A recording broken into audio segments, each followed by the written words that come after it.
বিশ্ব ইজতেমার প্রথম পর্বের দ্বিতীয় ধাপের আনুষ্ঠানিকতা শুরু। জিকির আসকারে মশগুল মুসল্লিরা, দুপুরে আমবয়ান, কানায় কানায় পূর্ণ টঙ্গীর তীর। দেশে আশঙ্কাজনক হারে বেড়েছে সিজারিয়ান অপারেশনের হার। প্রসূতি ভর্তি হলেই নানা অজুহাতে করা হয় অস্ত্রোপচার। এগিয়ে বেসরকারি হাসপাতালগুলো, মা নবজাতকের স্বাস্থ্য ঝুঁকির শঙ্কা। এবং চীনা পণ্যের উপর যুক্তরাষ্ট্রের শুল্ক আরোপের ফায়দা পাচ্ছেন বাংলাদেশি ব্যবসায়ীরা। জানুয়ারিতে এসেছে রেকর্ড পরিমাণ অর্ডার, ধারাবাহিকতা বজায় রাখার আহ্বান।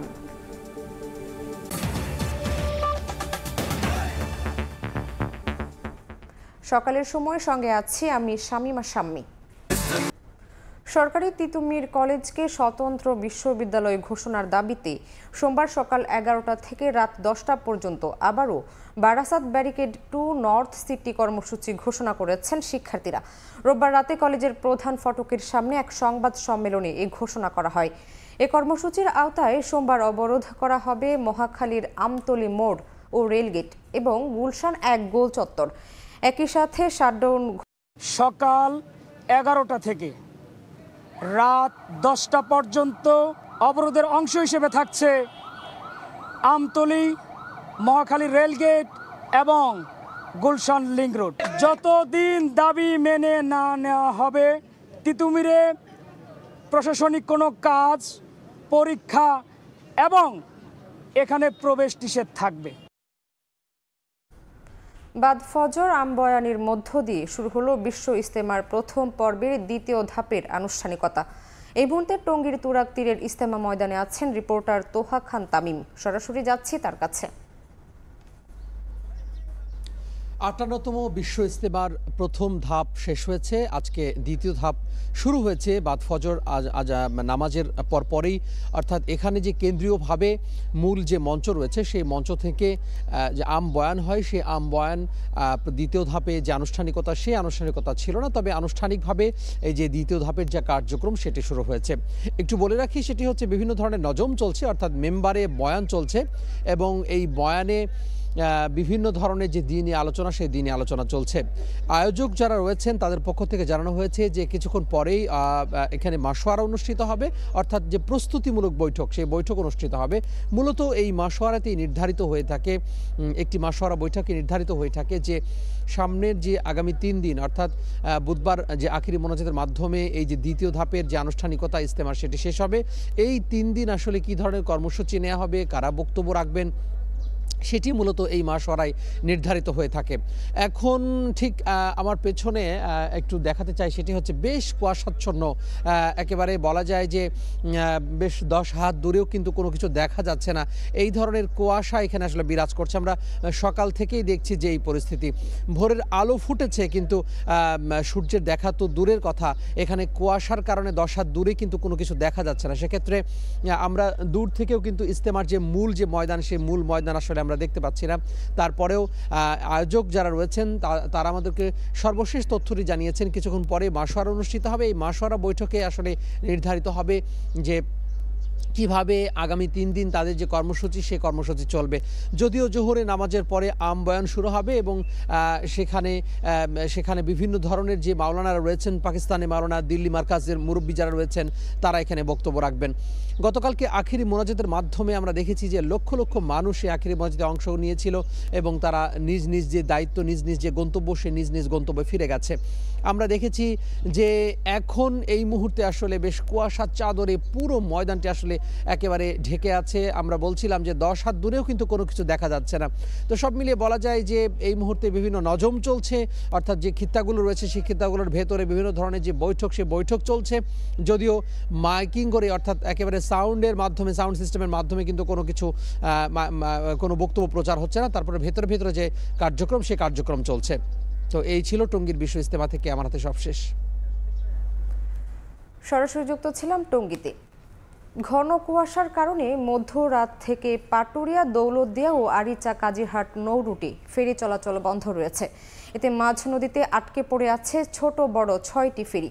বিস্তারিত জানাতে পাটুরিয়া ঘাট থেকে যুক্ত হচ্ছেন সহকর্মী মোহাম্মদ ইউসুফ আলী। যাচ্ছি তার কাছে। ঘন্টা অতিবাহিত হয়ে গেছে প্রায় এইটা পাটুরিয়া দৌলতদিয়া যে রোডগুলোর কথা বলছিলেন, এছাড়াও কিন্তু একটা পাবনার ধাওয়াপাড়া নাজিরগঞ্জ রোডেও কিন্তু ফেরি চলাচলটা বন্ধ রয়েছে এই মুহূর্তে। তবে আমরা দেখতে পাচ্ছি ঘাট কর্তৃপক্ষ যতটুকু বলেছে যে ফেরিগুলোতে এখনটা আনলোড করে রাখা হচ্ছে, কুয়াশার মাত্রা কমিয়ে আসলেই ফেরি চলাচল স্বাভাবিক করা হবে বলেই কর্তৃপক্ষ বলছে আমাদের। এছাড়াও কিন্তু এখন পর্যন্ত অর্থাৎ যখন গত রাত ঠিক 11টার পর থেকে কিন্তু ফেরি চলাচল ব্যাহত হচ্ছিল, এই রুটগুলোতে রাত 12টার দিকে ফেরি চলাচল সম্পূর্ণ বন্ধ হয়ে যায়। এ সময় কিন্তু যখন দুর্ঘটনার জন্য ফেরি চলাচল বন্ধ করে দেওয়া হয়, তখন চলাচলরত এই 3টি রুটে 7টি ফেরিতে 110টির মতো যানবাহন নিয়ে মাঝুরিতে আটকে রয়েছে। কয়েকটির তুলনায় আজকে কুয়াশা এবং শীতের পরিমাণ বৃদ্ধি পেয়েছে, যার জন্য কিন্তু যাত্রীরা বলছেন যে একদম তাদের দুর্ভোগটা আরো বেড়ে গিয়েছে। আমি এইখানকার ঘাট কর্তৃপক্ষের সাথে কথা বলেছি। আমি জানতে চেয়েছিলাম যে এই যে পাটুরিয়া দৌলতদিয়া শহর যে রোডগুলো রয়েছে, সেখানে বিআইডব্লিউটিসি যেহেতু এই রোডে নৌযান চলাচল বন্ধ ঘোষণা করেছে, কিন্তু তা নিষেধাজ্ঞা অমান্য করে কিছু নৌযান অর্থাৎ ট্রলার কিন্তু যাত্রী পারাপার করছে। বাণিজ্যিক ভাবে তারা যে একটা বাণিজ্য করছে, এটাকে ঠেকানোর জন্য কিন্তু কোনো লোক এখানে নেই। তারা বলছে তারা এটা ব্যবস্থা নিবে, তবে সেটাও কিন্তু আমরা সাদৃশ্য দেখছি না। তবে আমরা দেখছি যে সকাল থেকেই যে কুয়াশার যে ভেলকিবাজি, অর্থাৎ কখনো কুয়াশা খুব ঘন হয়ে যাচ্ছে, আবার কখনো কিন্তু হালকা হচ্ছে। এই ছিল আমার কাছে পাটুরিয়া ঘাট থেকে কুয়াশা এবং শীতের সর্বশেষ তথ্য। সরাসরি যুক্ত ছিলাম মানিকগঞ্জে। সকালের সময় আরও থাকছে। পটুয়াখালী মেডিকেল কলেজ প্রতিষ্ঠার 11 বছরেও নির্মাণ হয়নি হাসপাতাল। 3 দফায় নির্মাণ ব্যয় বেড়েছে 105 কোটি টাকা। জুনের মধ্যে চালুর আশ্বাস। চীনের পণ্যের ওপর যুক্তরাষ্ট্রের 10% শুল্ক হার আরোপের ফায়দা পাচ্ছেন বাংলাদেশি ব্যবসায়ীরা। কৌশলগত বাজার হিসেবে বিদেশি বায়ারদের কাছ থেকে জানুয়ারি মাসে রেকর্ড অর্ডার পেয়েছেন তারা। হিসেব বলছে এক মাসেই 33% প্রবৃদ্ধি হিসেবে প্রায় 3 বিলিয়ন মার্কিন ডলারের অর্ডার পেয়েছে বাংলাদেশ। শাখাউত টিপুর ক্যামেরায় বিস্তারিত জানাচ্ছেন কমল দে। গত 6 মাসের টানা সংকটের মাঝেও চলতি বছরের জানুয়ারি মাসে সব রেকর্ড ভেঙেছে বাংলাদেশের তৈরি পোশাক খাত। বিজিএমই এর তথ্য অনুযায়ী জানুয়ারি মাসে ঢাকা জোন 30% প্রবৃদ্ধি হিসেবে 2.96 বিলিয়ন মার্কিন ডলারের পণ্য অর্ডার পেয়েছে, আর চট্টগ্রাম জোন 45.72% প্রবৃদ্ধি হিসেবে অর্ডার পেয়েছে 191 মিলিয়ন মার্কিন ডলারের। জানুয়ারির 20 তারিখ থেকে যখন আপনার চাইনিজ হলিডে শুরু হয়ে যায়, এর আগে কিন্তু চায়না থেকে মালগুলো এক্সপোর্ট করাই নিয়ে আসতে হয়। ইনহাউস করার কারণে অর্ডারগুলো আর্লি কিন্তু আপনার বুকিং হয়ে যায়, যার ধরুন আমাদের এই অর্ডারটুকু বেশি দেখা যাচ্ছে। ডিসেম্বর এবং জানুয়ারি মাস থেকেই বাংলাদেশের গার্মেন্টস ব্যবসায়ীরা আসন্ন ফল ও হলিডে মৌসুমের তৈরি পোশাকের অর্ডার পেতে শুরু করে। মার্চ এবং এপ্রিল মাস জুড়ে চলবে এই পোশাক রফতানির জাহাজীকরণ। এর মাঝে যুক্তরাষ্ট্রের ট্রাম্প প্রশাসন চীনের তৈরি পণ্যের উপর 10% হারে শুল্ক আরোপ করেছে। এই অবস্থায় চীনের শুল্ক জটিলতা এড়াতে বিদেশি বায়াররা এখন বাংলাদেশমুখী হয়েছেন বলে মনে করছেন গার্মেন্টস ব্যবসায়ীরা। এখন পিক আওয়ার সিজনে কিন্তু শিপমেন্টের কোয়ালিটি বাড়তি হয় নর্মাল টাইমের থেকে, এটা একটা পয়েন্ট। দ্বিতীয় হচ্ছে বিগত দিনে যে শিপমেন্টগুলো হয়নি, ওটা পিছিয়ে আস্তে আস্তে একদম সন্নিকট আসার পরে এই শিপমেন্টগুলো এখন সম্পন্ন হচ্ছে, যার ধরুন আপনি এখানে একটা কনসেন্ট্রেটেড ভলিউম দেখতে পাচ্ছেন। বিজিএমই এর মতো বিকিএমই এর আওতাধীন প্রতিষ্ঠানগুলোতে এসেছে রেকর্ড পরিমাণ অর্ডার। জ্যাকেট, ট্রাউজার এবং ব্লেজারের অর্ডার এসেছে তুলনামূলক বেশি। তবে জানুয়ারি মাসে ঢাকা এবং চট্টগ্রাম জোনের প্রতিষ্ঠানগুলোতে 55,088 কোটি টাকার অর্ডার পেল, তা সাময়িক অগ্রগতি বলে মনে করছেন তৈরি পোশাক খাতের ব্যবসায়ীরা। এই অগ্রগতি ধরে রাখতে বেশ কিছু নীতিগত সিদ্ধান্ত পরিবর্তনের মত তাদের। কাস্টমাররা চায়নার অল্টারনেটিভ খোঁজা আরও আগে থেকে শুরু করেছে, এখন আরও এই জিনিসটাকে আরেকটু ত্বরান্বিত করার চেষ্টা করছে। সো এটার ইম্প্যাক্টটা আমরা আসলে আমাদের এক্সপোর্টের মধ্যে ইতিমধ্যে দেখতে পাচ্ছি। বাংলাদেশ বছরে প্রায় 46 বিলিয়ন মার্কিন ডলারের তৈরি পোশাক রপ্তানি করছে। এর মধ্যে ইউরোপ এবং আমেরিকা হলো বাংলাদেশের তৈরি পোশাকের সবচেয়ে বড় বাজার। বাংলাদেশের রপ্তানি আয়ের অন্যতম খাত এই তৈরি পোশাক শিল্প যেমন সাম্প্রতিক সময়ে শ্রমিক অসন্তোষ সহ নানা জটিলতায় পড়েছিল, ঠিক তেমনি তার থেকে উত্তরণের পথও খুঁজে পেয়েছে। বিশেষ করে আমেরিকা এবং চীনের যে বিরোধ চলছে তার ফলশ্রুতিতে তৈরি পোশাকের সুফল পাচ্ছে বাংলাদেশ। আর তাই জানুয়ারিতে রেকর্ড প্রবৃদ্ধি হয়েছে। কমল দে, সময় সংবাদ, চট্টগ্রাম। সেবা খাতের হিস্যা বাড়লেও কমছে উৎপাদন খাতের অবদান। কারণ হিসেবে ডলারের দাম ও সুদের হার বৃদ্ধি এবং চাহিদা অনুযায়ী ঋণ না পাওয়াকে দায়ী করছেন শিল্প উদ্যোক্তারা। এদিকে সেবা খাতের দক্ষতার ঘাটতিকে বাধা হিসেবে দেখছেন অর্থনীতিবিদরা। SM আরিফিনের report. মুদি দোকান থেকে সুপার শপ, বাস, ট্রেন, উড়োজাহাজে ভ্রমণ কিংবা ইন্টারনেট ব্যবহার এসবই সেবা খাতের অন্তর্ভুক্ত। অর্থনীতিতে এ খাতের হিস্যা আগের তুলনায় অনেক বেড়েছে। পরিসংখ্যান ব্যুরোর সবশেষ অর্থনৈতিক সুমারি বলছে গেল এক দশকে সেবা খাতে অর্থনৈতিক ইউনিট বেড়েছে 50% বেশি, আর উৎপাদন খাতে মাত্র 15%। হিস্যা বাড়লেও সেবা খাতের দক্ষতা না বাড়ায় হতাশ উদ্যোক্তারা। এখনো আমি যদি সেই আগের মতো আমি যদি 2 বছর 3 বছর আগের যে টেকনোলজি সেগুলো নিয়ে যদি কাজ করি তাহলে কিন্তু আমার ডিমান্ড থাকবে না। আমাদের বাংলাদেশের যে পরিষেবার ক্ষেত্রে আমরা অনেক এগিয়েছিলাম সেটা কিন্তু আমরা আস্তে আস্তে পিছিয়ে যাব, যেটা কিন্তু আমরা দেখেছি গত 2 বছরে কিন্তু এটা আমরা কিছুটা পিছিয়েছি। সো এটা যাতে না হয় এজন্য তরুণ সমাজকে আমাদেরকে বিভিন্ন রকমের প্রণোদনা দিয়ে তাদেরকে ইনসেন্টিভাইজ করতে হবে, তাদেরকে উৎসাহ দিতে হবে। সরকারি হিসেবেই যখন উৎপাদন খাতের পিছিয়ে পড়ার তথ্য উঠে এসেছে তখন কারণ হিসেবে সুদের হার ও ঋণ প্রবাহকে দায়ী করছেন অনেক ব্যবসায়ী। একদিকে যেমন ডলারের দাম বেড়ে গেল হঠাৎ করে, তারপরে এখন আমরা যেটা স্ট্রাগল করছি যে ইন্টারেস্ট রেটের সাথে, সেকেন্ডলি আমাদের জন্য আরও বড় চ্যালেঞ্জ হয়ে দেখা গেছে যে ক্রেডিট ফ্লোর রিডাকশন। সো এই তিনটা জিনিস মিলিয়ে কিন্তু আমরা যেই পরিমাণ আসলে আশা করি যে যতটুকু গ্রো করতে পারবো কিংবা আমাদের যতটুকু গ্রোথের ক্ষমতা আছে সেটা কিন্তু পুরোপুরিভাবে কাজে লাগানো যাচ্ছে না। সেবা খাতের অগ্রগতি নিয়ে আত্মতুষ্টির সুযোগ নেই উল্লেখ করে অর্থনীতিবিদরা বলছেন এই খাতে কর্মসংস্থান তৈরি হচ্ছে কিনা সেটা বিবেচনায় নিতে হবে। সেবা খাতে যে প্রচুর সংখ্যক কাজ সৃষ্টি হয়েছে সেগুলো তুলনামূলকভাবে কম উৎপাদনশীল, কম আয়ের এবং অনেকটা হলো সাবসিস্টেন্স নেচারের। উৎপাদনশীল খাতগুলোতে আমাদের ইকোনমিক ইউনিটগুলো যেন তৈরি হয় এবং সেই জায়গা থেকে অবশ্যই কমার্শিয়াল ওরিয়েন্টেড, রেজিস্টার্ড অ্যাকাউন্ট এবং সাপ্লাই চেইন ওরিয়েন্টেড যে সমস্ত খাতগুলো রয়েছে সেই খাতে যাতে আমাদের বেশিরভাগ কার্যক্রম বা ইকোনমিক ইউনিটগুলো যাতে আমরা বেশি দেখতে পাই। আইনগত কিছু সংস্কার দরকার আছে যাতে ক্ষুদ্র মাঝারি উদ্যোক্তারা যাতে ওই ধরনের সার্ভিসগুলো নিয়ে বড় ধরনের সাপ্লাই চেইনগুলোতে যুক্ত হতে পারে। নতুন উদ্যোক্তা তৈরিতে ঋণ প্রাপ্তি সহজ করার উপর জোর দিয়েছেন এই অর্থনীতিবিদ। এগুলো বেশি ডিকটেটেড এবং ডমিনেটেড। MS আরিফিন, সময় সংবাদ, ঢাকা। দেশে সিজারিয়ান সেকশন বা অস্ত্রোপচারের মাধ্যমে সন্তান জন্মদানের প্রবণতা বাড়ছে আশঙ্কাজনক হারে। তথ্য বলছে দেশে সিজারিয়ান অপারেশনের হার পৌঁছেছে 31%। সমাজের শিক্ষিত ও সচ্ছল পরিবারের শিশুদের বেশিরভাগ ক্ষেত্রে জন্ম হচ্ছে এই অস্ত্রোপচারের মাধ্যমে। বিশেষজ্ঞরা বলছেন অপ্রয়োজনে সিজারিয়ান সেকশন করা হলে ঝুঁকির মধ্যে পড়তে পারেন মা ও নবজাতক। কেন্দ্রীয়ভাবে সারা দেশে অডিটের ব্যবস্থা করলে এই হার কমিয়ে আনা সম্ভব।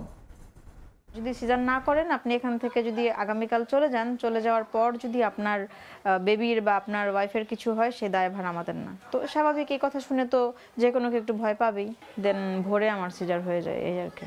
তো তখনও বুঝি নাই যে আসলে কত বড় ভুল একটা ডিসিশন নিতে যাচ্ছি। সাদিয়া আফরিন, স্বাভাবিক প্রসবের তীব্র ইচ্ছা থাকলেও সে সময়ে সিজারিয়ানে যেতে হয় তাকে। অস্ত্রোপচারের পর এখন তিনি ভুগছেন শারীরিক বিভিন্ন জটিলতায়। প্রচণ্ড ব্যাক পেইন হয়। এমনও হয় যে রাতে যখন আমি শোয়ার পর আমাকে দেখা যায় আমার হাজব্যান্ডের হেল্প নিয়ে আমাকে আরেক সাইডে হতে হচ্ছে। আগের মতো কাজ করতে পারছি না, এই প্রবলেমগুলোই হচ্ছে। আর তলপেট স্থূলতা তো বেড়ে গেছে আগের থেকে। তলপেট ব্যথা, হ্যাঁ এই সমস্যাটাও আছে। বুকে ব্যথা করে মাঝে মাঝে এখন। সোনিয়ার গল্পটাও একই। প্রসব বেদনা নিয়ে হাসপাতালে ছুটে যান এই গৃহবধূ। 10 দিন আগে সিজারিয়ানের মাধ্যমে সন্তান প্রসবের পর গুরুতর ইনফেকশন নিয়ে সঙ্গী অসহ্য যন্ত্রণা। সিজারের পরেই তো শিলি কাটাইতে আইসি, পরে ইনফেকশন ধরা পড়ছে। এখন শিলি পুরা খুইলা দিছে, খুইলা বলছে কি যে হারা ড্রেসিং করব। প্রসূতি মায়ের কষ্ট কিছু কিছু ক্ষেত্রে সন্তানের স্বাস্থ্য ঝুঁকি আর নিশ্চিতভাবেই বেশি খরচের ধাক্কা। এরপরও সিজারিয়ান পদ্ধতিতে কেন বাড়ছে সন্তান প্রসবের প্রবণতা, মায়েদের কাছেই মিলছে এই প্রশ্নের উত্তর। অনেক চেষ্টা করছিল কিন্তু হয় নাই বলে বিকাল 5টার সময় বলছে সিজার করা লাগবে। গত মাসে 24 তারিখ হয়েছিল, এই ইনফেকশনের লেগে আবার এই ভর্তি থাকা রইল। জানলে আর সিজার করতাম না, অনেক কষ্ট। ভয় লাগছে কিন্তু লাগার পরেও ডক্টররা বলেছে ইমার্জেন্সি এখন অপারেশনটা করে ফেললে ভালো হবে, না হয় পরবর্তী সময় বাচ্চাদের যে আমি ওয়েট করি তাই এটা বাচ্চার প্রতি খারাপ হতে পারে। বিশ্বব্যাপী 10 থেকে 15% প্রসব সিজারিয়ান বা সি সেকশনে করানোর সীমা নির্ধারণ করে দিয়েছে বিশ্ব স্বাস্থ্য সংস্থা। অথচ বাংলাদেশে সেই সীমা ছাড়িয়েছে দ্বিগুণেরও বেশি। Bangladesh demographic and health survey 2022-এর প্রাথমিক ফলাফল অনুযায়ী 2011 সালে সিজারিয়ান সন্তান জন্মদানের হার ছিল 18%। 2014 সালে এই হার বেড়ে হয় 24%। 2017 থেকে 2018 সালে 34% ও 2022 সালে এটি ছিল 45%। অনেক পরিবারই ডাক্তারের কাছে সি সেকশন অর্থাৎ সিজারিয়ান অপারেশনের চাহিদা দেখিয়ে থাকেন। বিশেষজ্ঞরা বলছেন এর প্রধান কারণ লেবার পেইন অর্থাৎ প্রসব বেদনাকে ভয় পাওয়া। শুধু তাই নয়, প্রসব বেদনা সম্পর্কে পর্যাপ্ত ধারণা না থাকাকেও দায়ী করছেন বিশেষজ্ঞরা। তারা বলছেন বাংলাদেশে সিজারিয়ান অপারেশনের বেশিরভাগই হচ্ছে বেসরকারি হাসপাতাল বা ক্লিনিকগুলোতে। স্ট্যাটিস্টিক দেখা যাচ্ছে মেইনলি প্রাইভেট সেক্টরে যারা করে ডেলিভারি তাদের সিজারিয়ান সেকশন রেটটা বেশি হয়, তাতে মায়েদের বাচ্চার রিস্ক নিতে চায় না, হ্যাঁ তাদেরই হয় এটা। কিন্তু গভর্নমেন্ট সেক্টরে কিন্তু ডেলিভারিটা নর্মাল ডেলিভারিটাই বেশি হয়। যত নর্মাল ডেলিভারির দিকে যাওয়া যায় তত কিন্তু মার জন্য বাচ্চার জন্য ভালো। আমরা সিজারটা কখন করছি তখন ঝুঁকিপূর্ণ হয়ে যাচ্ছে মায়ের দিকটা এবং বাচ্চার দিকটা। মায়ের দিকটা সবার আগে আমি দেখছি যাতে মা ঝুঁকিতে না পারে, বাচ্চাদের ঝুঁকিতে না পারে। আইসিডিডিআরবির গবেষণায় উঠে এসেছে সিজারিয়ান অপারেশন নিয়ে 35 থেকে 49 বছর বয়সী প্রসূতি মায়েরা বেশি খরচ করছেন, যার মধ্যে শিক্ষিতের হার সবচেয়ে বেশি। কেন্দ্রীয়ভাবে সারা দেশে সিজার অডিটের একটি ব্যবস্থা করতে হবে, এর মধ্য দিয়ে অপ্রয়োজনীয় সিজারগুলোকে আমরা বাদ দিতে পারব। বিশেষজ্ঞরা বলছেন অপ্রয়োজনীয় সিজার বন্ধে সচেতনতা বাড়ানোর সঙ্গে সঙ্গে বেসরকারি হাসপাতাল ক্লিনিকগুলোকে আনতে হবে জবাবদিহির আওতায়।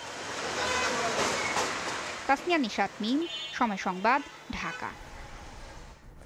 ময়মনসিংহ নগরীর অলি গলিতে গড়ে ওঠা বেসরকারি হাসপাতাল ক্লিনিকগুলোর প্রায় সবগুলোই সিজার নির্ভর। অভিযোগ রয়েছে প্রসূতি রোগী ভর্তি হলেই বিভিন্ন অজুহাতে করা হয় সিজার।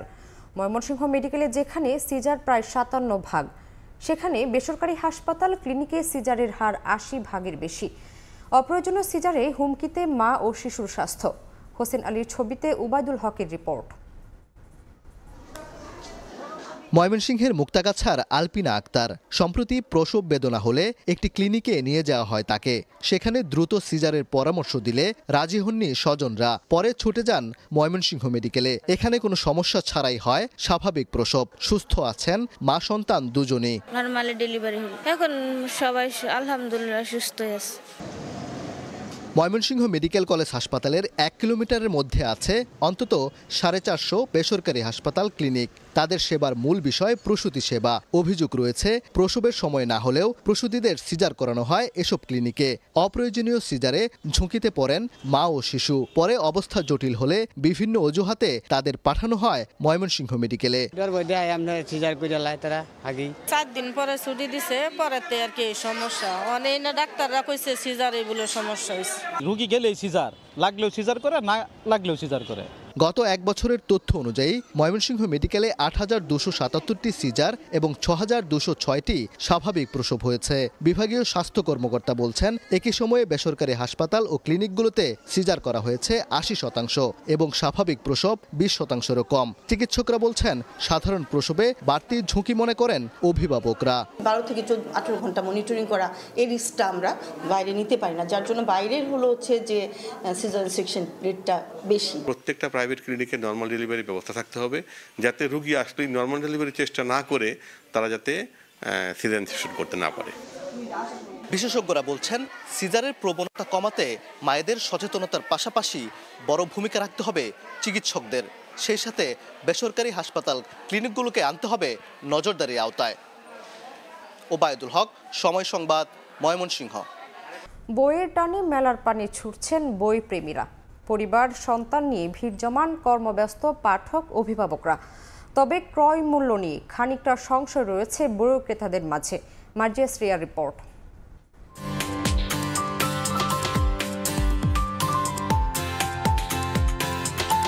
রঙিন মলাটে ছোট বড় বর্ণ আর বিচিত্র ছবির সমাহারে সাজানো বইগুলো যেন হাতছানি দিয়ে পাঠকদের ডাকছে। দুপুরের তীব্র আলো যখন তার তেজ কমাচ্ছে একটু একটু করে, তখন থেকেই বইয়ের টানে মেলার পানে আনাগোনা শুরু বইপ্রেমীদের। আদরের ছোট্ট সোনামণি উল্টে পাল্টে দেখছে বইয়ের পাতা। বইমেলার আভিজাত্যের সঙ্গে পরিচয় করিয়ে দিতে ব্যস্ততার মাঝে একটু ফুরসত মিলতেই শিশুদের নিয়ে চলে এলেন অভিভাবকরা। বইমেলাতে এসেছি আমরা বিভিন্ন রকমের গল্পের বই, যেমন 12 রাজকন্যার গল্প। বাবা মার সাথে বই কিনতে আসছি, গল্পের বই। বইমেলায় যে বই পড়ি, আসি, বই কিনি, বাসায় নিয়ে যেয়ে পড়ি, এটাই ভালো লাগে। কেউ কেউ এসেছেন একাই বই ছুঁয়ে দেখার একান্ত বাসনা নিয়ে। তবে বইয়ের দাম খানিকটা সংশয় ফেলেছে একনিষ্ঠ পাঠকদের। ছুটির দিনগুলোতে অনেক গ্যাঞ্জাম হয়, সেই দিন আসলে একদমই কথাও বলা যায় না, ঘোরাও যায় না। আজকে বেশ ভালো লাগতেছে। আমার কাছে মনে হচ্ছে একটু তুলনামূলক দাম বেশি। অনেকবার আসছি আমার বড় মেয়েকে নিয়ে, সে তো আমার একটু বেশি লাগতেছে। কাগজের দাম তো বেশি, একটু তো দাম পড়বে আর কি। কাগজের অন্য খরচ আছে না। এখন যদি ক্রয়ের সামর্থ্য না হয় তাহলে পরে তারা কিনে নিতে পারবে, সেই সুযোগটা হয়তো বা আমরা পাবো পরবর্তী সময়ে। এই বইমেলায় না হলে সামনের বইমেলায় অবশ্যই সেই সুযোগটা আমরা পাবো আশা করছি। নতুন বইয়ের জন্য যে উন্মাদনা, তা কি দামের পাল্লায় মাপা যায়? দাম কিংবা ব্যস্ততা কোনোটি বইপ্রেমীদের দূরে সরাতে পারে না। তাই তো বিকেল হলেই এই সব আয়োজনকে সফল করতে বইপ্রেমীরা ভিড় জমান প্রাণের বইমেলায়। মার্জিয়া শ্রেয়া, সময় সংবাদ, ঢাকা। উৎসবমুখর পরিবেশে উদযাপন হচ্ছে হিন্দু সম্প্রদায়ের সরস্বতী পূজা। বিদ্যার দেবীর বরণে সাজানো হয়েছে একাধিক মণ্ডপ। সরস্বতী পূজার আরও খবর জানাতে এই মুহূর্তে ঢাকা বিশ্ববিদ্যালয়ের জগন্নাথ হলে আছেন সহকর্মী আয়েশা সিদ্দিক সামিয়া এবং চট্টগ্রামের জে.এম. সেন হলে আছেন পার্থপ্রতিম বিশ্বাস। সরাসরি প্রথমেই যাচ্ছি সামিয়ার কাছে। বিদ্যার দেবীর আগমনীতে আজ বেলা 8:45 থেকে বাণী অর্চনা আরতির মধ্য দিয়ে দেবীকে চক্ষু দান করে প্রাণ প্রতিষ্ঠা করা হয়। এরই মধ্য দিয়ে শুরু হয়ে গেছে বিদ্যার দেবীর সরস্বতীর কিন্তু আনুষ্ঠানিক পর্বগুলো। এই মুহূর্তে আসলে আমরা দেখছি যে পুষ্পাঞ্জলি, ভক্তরা পুষ্পাঞ্জলির মাধ্যমে কিন্তু সরস্বতীর দেবীর আরাধনা করছেন এবং প্রতি বছরের ন্যায় এবছরও কিন্তু ঢাকা বিশ্ববিদ্যালয়ের জগন্নাথ হলে আমরা দেখেছি প্রতিটি ডিপার্টমেন্ট থেকে একটি করে মণ্ডপ এখানে দেওয়া হয়েছে। এই প্রায় অর্ধ শতাধিক মণ্ডপ কিন্তু এবারের ঢাকা জগন্নাথ হলে কিন্তু ঢাকা বিশ্ববিদ্যালয়ের জগন্নাথ হলে স্থান করেছে। জানিয়ে রাখি এবার কিন্তু আসলে একটি দৃষ্টি কেড়েছেই বটে, এবার ইসলাম ইতিহাস ডিপার্টমেন্টও কিন্তু একটি মণ্ডপ এখানে দিয়েছে। প্রতি বছর মাঘ মাসের শুক্লপক্ষের পঞ্চমী তিথিতে বিদ্যার দেবীর পূজা হয়। হাতে বীণা থাকে বলে তাকে কিন্তু বীণা পানীয় বলা হয়।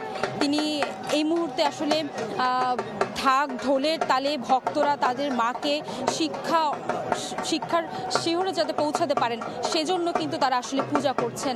মায়ের কাছে একটি চাওয়া তাদের, বিদ্যার এই দেবীর কাছে তারা যাতে সারা বছর আসলে জ্ঞান এবং জ্ঞানে পরিপূর্ণ হতে পারে। এবছর কিন্তু আমরা দেখছি শিশুদেরকে তাদের বাবা মা এখানে নিয়ে আসেন।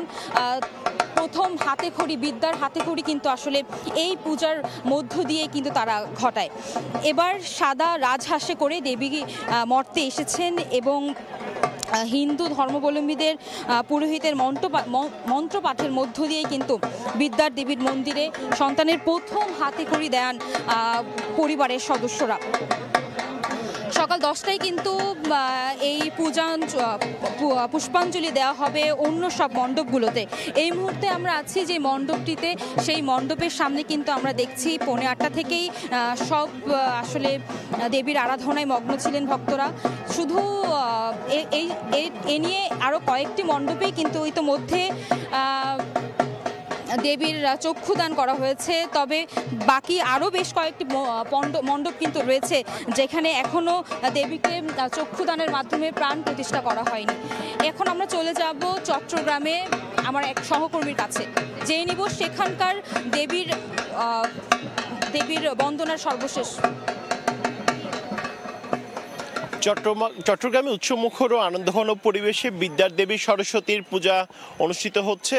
নগরীর যেসব শিক্ষা প্রতিষ্ঠান আছে বেশিরভাগ শিক্ষা প্রতিষ্ঠানেই কিন্তু আজকে এই সরস্বতী পূজা অনুষ্ঠিত হচ্ছে এবং যেসব সনাতন ধর্মাবলম্বীদের বাসাবাড়ি রয়েছে কিংবা বিভিন্ন পাড়া রয়েছে আমরা দেখছি সব জায়গায় কিন্তু আজকে বিদ্যার দেবী সরস্বতীর যে আরাধনা, যে পূজা, সেই পূজা কিন্তু অনুষ্ঠিত হচ্ছে। মূলত শিক্ষার্থী যারা রয়েছে তারাই কিন্তু আসলে এই পূজার আয়োজন করে থাকে। আমরা আছি নগরীর যে জেমস হল রয়েছে, এখানে একসাথে 12 থেকে 13টি পূজা অনুষ্ঠিত হচ্ছে। বিশেষ করে চট্টগ্রামের যেসব বিশ্ববিদ্যালয় রয়েছে, কলেজ রয়েছে, তারাই কিন্তু একসাথে এই নগরী জেমস হল প্রাঙ্গণে কিন্তু প্রতি বছর আমরা দেখেছি বিদ্যার দেবী সরস্বতীর যে পুজো, সেই পুজো কিন্তু তারা আয়োজন করে থাকে। তবে সেক্ষেত্রে আমরা এখন দেখছি শিক্ষার্থী যারা রয়েছেন তারা আসতে শুরু করেছেন এবং এক একটি পূজা মণ্ডপে কিন্তু ইতিমধ্যে পূজা শুরু হয়ে গেছে। পূজার যে আনুষ্ঠানিকতা, সেই আনুষ্ঠানিকতাও কিন্তু চলছে। আমরা দেখেছি শুধু এই নগরীর জেমস হল প্রাঙ্গণ নয়, নগরীর বিভিন্ন পাড়া মহল্লা থেকে শুরু করে প্রতিটি বাসা বাড়ির নিচেও আমরা দেখেছি যেখানে শিক্ষার্থীরা রয়েছেন, সনাতন ধর্মাবলম্বী শিক্ষার্থীরা রয়েছে, সেসব জায়গায় কিন্তু আজকে এই সরস্বতী পূজা অনুষ্ঠিত হচ্ছে। আরেকটি বিষয় হচ্ছে আজকে যারা শিশুরা আসলে পড়ার যে হাতে খড়ি, সে হাতে খড়ি নিবে, তারাই কিন্তু মূলত আজকে যে সরস্বতী পূজার দিনে কিন্তু তাদের যে শিক্ষা শুরুর যে বিষয়টি, সেটি কিন্তু আজকেই শুরু হয়। সেই বিষয়টিও কিন্তু আমরা দেখেছি বাসা বাড়িতে অত্যন্ত উৎসাহ উদ্দীপনার মধ্য দিয়ে কিন্তু আজকের এই পুজো অনুষ্ঠিত হচ্ছে এবং দিনব্যাপী কিন্তু সরস্বতী পুজো উপলক্ষে নানা আয়োজন রয়েছে। সকালে পুজোর যে আনুষ্ঠানিকতা, সেই আনুষ্ঠানিকতা কিন্তু চলতে থাকে। যারা উপোস থেকে পুজো দিয়েছেন তারা কিন্তু সেই পূজার যে আনুষ্ঠানিকতা, সেই আনুষ্ঠানিকতায় কিন্তু তারা অংশগ্রহণ করে এবং এই পূজা শেষে আজকে যে আনুষ্ঠানিকতাগুলো রয়েছে, সন্ধ্যার পরে বিভিন্ন পূজা মণ্ডপগুলোতে নানা ধরনের অনুষ্ঠানেরও কিন্তু আয়োজন করা হয়েছে। তো সেক্ষেত্রে আমরা দেখছি যারা শিক্ষার্থীরা রয়েছেন, সনাতন ধর্মাবলম্বী যারা রয়েছেন, তারা কিন্তু এই মুহূর্তে পূজা মণ্ডপগুলোতে আসতে শুরু করেছেন। তো এই ছিল আমার কাছে এখনো পর্যন্ত নগরী জেমস হল প্রাঙ্গণ থেকে এখানকার সর্বশেষ খবর। সরাসরি যুক্ত ছিলাম চট্টগ্রামে, এর আগে ছিলাম ঢাকা বিশ্ববিদ্যালয়ে। এদিকে সরস্বতী পূজা উপলক্ষে সিরাজগঞ্জে বসেছে শত বছরের ঐতিহ্যবাহী দই মেলা। বিস্তারিত জানতে সিরাজগঞ্জের মুজিব সড়ক থেকে সরাসরি যুক্ত হচ্ছেন সহকর্মী রিঙ্কু কুন্ডু। যাচ্ছি তার কাছে। হিন্দু ধর্মাবলম্বীদের অন্যতম ধর্মীয় উৎসব শ্রী সরস্বতী পূজা উপলক্ষে কিন্তু প্রতি বছরের ন্যায় সিরাজগঞ্জে এবারও ভোর থেকে দইয়ের যে মেলা, ঐতিহ্যবাহী দই মেলা শুরু হয়েছে এবং আমরা আছি সেই দই মেলায়। সিরাজগঞ্জ শহরের মুজিব সড়কে কিন্তু এই দই মেলাটি প্রতি বছরের ন্যায় কিন্তু এবারও ভোর থেকে শুরু হয়েছে কেনাবেচা এবং আমরা যেটা দেখছি যে শত বছরের ঐতিহ্যবাহী এই দই মেলা এবং বিভিন্ন জায়গা থেকে, বিশেষ করে সিরাজগঞ্জের এনায়েতপুর, বেলকুচি, শাহজাদপুর সহ যে সকল জায়গায় বেশি দুধ উৎপাদন হয় এবং যেখানে ভালো মানের দই উৎপাদন হয়, সেইখান থেকে আসলে ব্যবসায়ীরা এই শহরে, সিরাজগঞ্জ শহরে দই বিক্রির জন্য নিয়ে আসে এবং এখান থেকে কিন্তু আসলে শহরের যারা রয়েছে, অর্থাৎ যারা পুজোর সাথে জড়িত এবং বিভিন্ন ধর্মাবলম্বীরাই কিন্তু আসলে এই যে দই মেলার সাথে সম্পৃক্ত এবং এই দই এবং মিষ্টিগুলো তারা কিনে নিয়ে যাচ্ছে বাড়িতে এবং সকলের সাথে কিন্তু আসলে ভাগাভাগি করছে। আমরা যদি বলি যে এখানে কিন্তু আসলে বিভিন্ন প্রকারের দই পাওয়া যাচ্ছে, চিনি পাতা, ক্ষীরসা, ক্ষীর পাতা সহ বিভিন্ন হরেক নামের কিন্তু আসলে দই বিক্রি করছেন বিক্রেতারা এবং এইখানকার দই যদি বলি যে বিভিন্ন দামেরও কিন্তু রয়েছে, কারণ প্রকারভেদে 400 টাকা থেকে শুরু করে বড় যেগুলো রয়েছে 400 থেকে শুরু করে 600 এবং ছোট যে খুঁটিগুলো রয়েছে 200 থেকে 300 টাকা দরে আসলে বিক্রি হচ্ছে এবং বিক্রেতা যেটি বলছে যে এবার কিন্তু আসলে তাদের বেচা বিক্রি বেশ ভালো, কারণ আমরা দেখেছি যে ভোর থেকে কিন্তু কেনা বেচা জমজমাট হয়ে উঠেছে। বিভিন্ন জায়গা থেকে ক্রেতারা আসছে এবং এখান থেকে তারা দই কিনে নিয়ে যাচ্ছে এবং বিক্রেতারা যেটি বলছে যে এবছর যেহেতু যে 2 দিন ব্যাপী পুজো, সরস্বতী পুজো অনুষ্ঠিত হচ্ছে সেই জন্য গতকাল সন্ধ্যে থেকে কিন্তু এই মেলাটি অর্থাৎ দই কেনা বেচা শুরু হয়েছে এবং আজ সকাল 10টা পর্যন্ত কিন্তু এই দই মেলা চলবে বলে জানিয়েছে ব্যবসায়ীরা এবং ক্রেতারা যেটি বলছে যে এখানে যেহেতু দই মেলা উপলক্ষে বিভিন্ন জায়গা থেকে কিন্তু আসলে বিক্রেতারা ভালো মানের দই নিয়ে আসেন, সেই কারণে এখান থেকে কিন্তু আসলে তারা দই কিনতে স্বাচ্ছন্দ্য বোধ করে। তো এক কথা বলা যায় যে সরস্বতী পুজো উপলক্ষে যে দই মেলার যে ঐতিহ্যবাহী সিরাজগঞ্জের দই মেলা, সেটি কিন্তু আসলে জমজমাট হয়েছে এবং বেচা বিক্রি বেশ ভালো বলছেন বিক্রেতারা। তো এই ছিল সিরাজগঞ্জের দই মেলা থেকে আমার কাছে সবশেষ খবর। পটুয়াখালী মেডিকেল কলেজ প্রতিষ্ঠার 11 বছরেও নির্মাণ হয়নি হাসপাতাল। 3 দফা সময় বাড়ানোর পর নির্মাণ ব্যয়ও বেড়েছে 105 কোটি টাকা। অন্যদিকে 250 শয্যার সদর জেনারেল হাসপাতালে প্রায় প্রতিদিনই দ্বিগুণ রোগী ভর্তি হয়ে স্বাস্থ্যসেবা নেন। সংকট সমাধানে শিগগিরই নতুন হাসপাতালের কাজ শেষ করার আহ্বান রোগী ও এলাকাবাসীর। আর আগামী জুনের মধ্যে চালুর আশ্বাস সংশ্লিষ্ট বিভাগের। মোহাম্মদ মনির হোসেন বাদলের পাঠানো তথ্য ও সুজন দামের ছবি নিয়ে রিপোর্ট। 2014 সালে পটুয়াখালী মেডিকেল কলেজে যাত্রা শুরু হলেও হাসপাতাল নির্মাণ শুরু হয় 2016 সালে। 4 বছরের মধ্যে কাজ শেষ করার কথা থাকলেও 3 দফা সময় বাড়িয়ে চলতি বছরের জুনে নির্ধারণ করা হয়।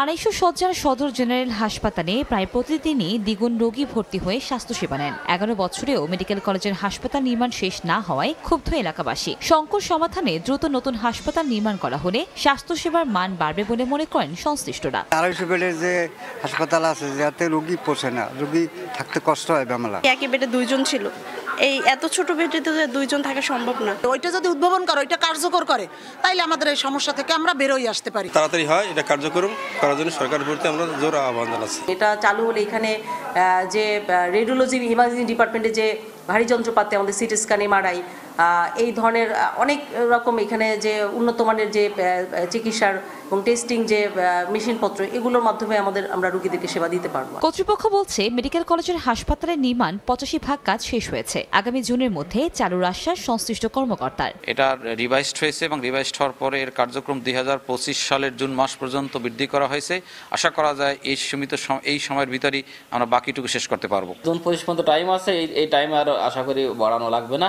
আমরা সেভাবে আপনারা দেখবেন কাজের কিন্তু এখন অগ্রগতি ভালো, এবং আমরা সেভাবে প্রোগ্রাম বা ওয়ার্ক প্ল্যান করেছি, সেই অনুযায়ী কাজ হচ্ছে। আশা করি আমরা জুনের ভিতরে আমরা শেষ করতে পারবো। গণপূর্ত বিভাগের তথ্য মতে 3 দফার সময় বাড়ানোর পর পটুয়াখালী মেডিকেল কলেজ হাসপাতালে নির্মাণ ব্যয় বেড়ে দাঁড়িয়েছে 651 কোটি টাকা। সময় সংবাদ, পটুয়াখালী। দেখছেন সকালের সময়। শুরু হচ্ছে বিপিএল এর প্লে অফ পর্ব।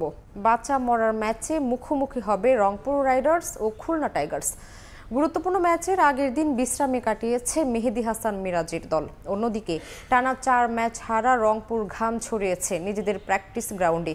প্লে অফের বাধা টপকাতে লোকালদের পারফরম্যান্সে গুরুত্ব দিচ্ছে রাইডার্স। মিরপুরে ম্যাচ শুরু 1:30টায়। প্রথম দল হিসেবে প্লে অফ নিশ্চিত করা রংপুর গ্রুপ পর্ব শেষ করে 3 নম্বরে থেকে। টানা 4 হারে রাইডার্সদের এখন উতরাতে হবে এলিমিনেটর বাধা। বাঁচা মরার লড়াইয়ে রংপুর রাইডার্সের প্রতিপক্ষ খুলনা টাইগার্স। সবশেষ দেখায় এই দলটার কাছে বড় ব্যবধানে হারে নুরুল হাসান সোহানরা। ঘুরে দাঁড়ানোর মিশনে তাই ঘাম ঝরিয়েছে রংপুর। নিজেদের প্র্যাকটিস গ্রাউন্ডের অনুশীলনে টিম কম্বিনেশন মেলানোর প্রস্তুতি মিকি আর্থারের শিষ্যদের। শেষ কয়েক মৌসুম ধরে ভালো দল গড়েও ফাইনালে উঠতে পারছে না রংপুর। এবার সেই ভাগ্য পরিবর্তন করতে চায় দলটা, আর তা করতে লোকাল ক্রিকেটারের মনোযোগ বেশি রাইডার্সের। লাস্ট 2টা বছর আমরা রংপুরে কোয়ালিফাই 3 নাম্বার হয়েছে, আমরা ফাইনালে উঠতে পারি নাই।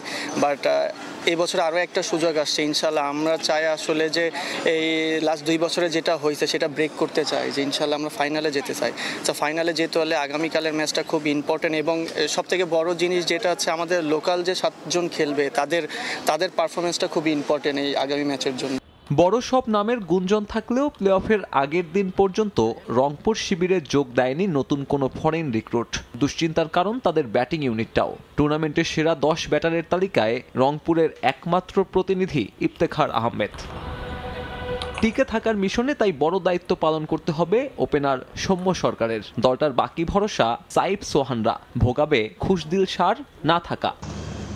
অন্যদিকে ম্যাচের আগের দিন বিশ্রামে কাটিয়েছে খুলনা টাইগার্স। শুরুতে কিছুটা নড়বড়ে হলেও দারুণভাবে ঘুরে দাঁড়িয়েছে মেহেদী হাসান মিরাজরা। নাইম শেখ, আবু হায়দার রনিদের পারফরমেন্সে নির্ভর করবে দলটার টিকে থাকার সমীকরণ। এই ম্যাচে অপরিবর্তিত একাদশ মাঠে নামানোর সম্ভাবনা বেশি রূপসাপাড়ের দলটার।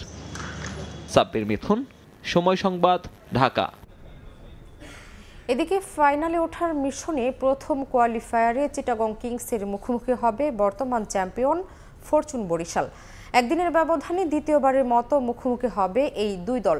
টেবিল টপার হয়ে কোয়ালিফায়ারে যাওয়া বরিশাল বিশ্রামের সুযোগ দেয়নি ক্রিকেটারদের। অন্যদিকে মোহাম্মদ মিথুনরা ম্যাচের আগের দিন কাটিয়েছে হোটেল রুমে। হোম অফ ক্রিকেটে ম্যাচ শুরু সন্ধ্যা 6:30টায়। হঠাৎই শোরগোল হোম অফ ক্রিকেটে। নিরাপত্তা বেষ্টনী টপকে একাডেমি মাঠে ঢুকে পড়েছে বহিরাগতরা। মুশফিক হৃদয়দের মনোযোগটাও কিছুক্ষণের জন্য চলে গেল সেদিকে। নিরাপত্তা কর্মীদের প্রচেষ্টায় দ্রুতই নিয়ন্ত্রণে আনা হয় পরিস্থিতি। বরিশালের ক্রিকেটাররাও ব্যস্ত হয়ে পড়েন অনুশীলনে। কোয়ালিফায়ারের ম্যাচটা বাঁচা মরা না হলেও জয় ভিন্ন কিছু ভাবছে না ডিফেন্ডিং চ্যাম্পিয়নরা। ম্যাচের আগে বেশ ফুরফুরে মেজাজে বরিশাল। বেলা 12:30টায় শুরু করা ট্রেনিং সেশনের শুরুটা ফুটবল দিয়ে। ক্লান্তি কাটিয়ে উপস্থিত ছিলেন মুশফিকুর রহিম, তাওহিদ হৃদয় কিংবা তানভীর ইসলামরা। ক্রিকেটারদের নিয়ে আলাদাভাবে কাজ করেছেন কোচিং স্টাফের সদস্যরা। তবে এদিনও টিম প্র্যাকটিসে দেখা যায়নি নাজমুল হোসেন শান্তকে। প্রত্যাশিতভাবেই জাতীয় দলের অধিনায়কের আর এই বিপিএলে একাদশে সুযোগ পাওয়ার সম্ভাবনা নেই। বেস্ট 11-এর চিন্তায় না থাকা এই বাঁহাতি দল থেকেও যেন অনেকটাই বিচ্ছিন্ন। যদিও শান্তকে ছাড়াই টিম কম্বিনেশনটা দারুণ বর্তমান চ্যাম্পিয়নদের। লোকালদের পাশাপাশি পারফর্ম করছেন বিদেশিরাও। কোয়ালিফায়ার পর্বে দলে অন্তর্ভুক্তি ঘটতে পারে অ্যাডাম মিলনের, যদিও ম্যাচের আগের দিনের অনুশীলনে আসেননি দলের বিদেশি ক্রিকেটাররা। হেড টু হেডে সমানে সমান দুই দল। একদিন আগেই এই বরিশালকে হারের স্বাদ দিয়ে কোয়ালিফায়ার নিশ্চিত করে মোহাম্মদ মিথুনের দল। এবার মিশন ফাইনালে ওঠার, যদিও গুরুত্বপূর্ণ ম্যাচের আগে বিশ্রামে কাটিয়েছে চিটাগং কিংস। লোকালদের নিয়ে বেশ ভারসাম্যপূর্ণ দল চিটাগংয়ের। বোলিং ইউনিটে সামনে থেকে পারফর্ম করছেন লঙ্কান বিনুরা ফার্নান্দো। ব্যাটিং ইউনিটটাও দারুণ। গ্রুপ পর্বে সর্বোচ্চ 5 বার দলীয় রান 200-র বেশি পার করার রেকর্ডটা তাদের দখলে। কোয়ালিফায়ারে তাই নির্ভর হয়েই নামবে দলটা। হারলেও যে সুযোগ থাকছে ফাইনালে ওঠার। সাব্বির মিথুন, সময় সংবাদ, ঢাকা। সকালের সময়ের শীর্ষ সংবাদগুলো জানিয়ে দিচ্ছি আরেকবার। বিশ্ব ইজতেমার প্রথম পর্বের দ্বিতীয় ধাপের আনুষ্ঠানিকতা শুরু। জিকির আজকারে মশগুল মুসল্লিরা। জোহরের পর আমবয়ান। কানায় কানায় পূর্ণ টঙ্গীর তীর। এবং দেশে আশঙ্কাজনক হারে বেড়েছে সিজারিয়ান অপারেশনের হার। প্রসূতি ভর্তি হলেই নানা অজুহাতে করা হয় অস্ত্রোপচার। এগিয়ে বেসরকারি হাসপাতালগুলো। মা নবজাতকের স্বাস্থ্য ঝুঁকির শঙ্কা।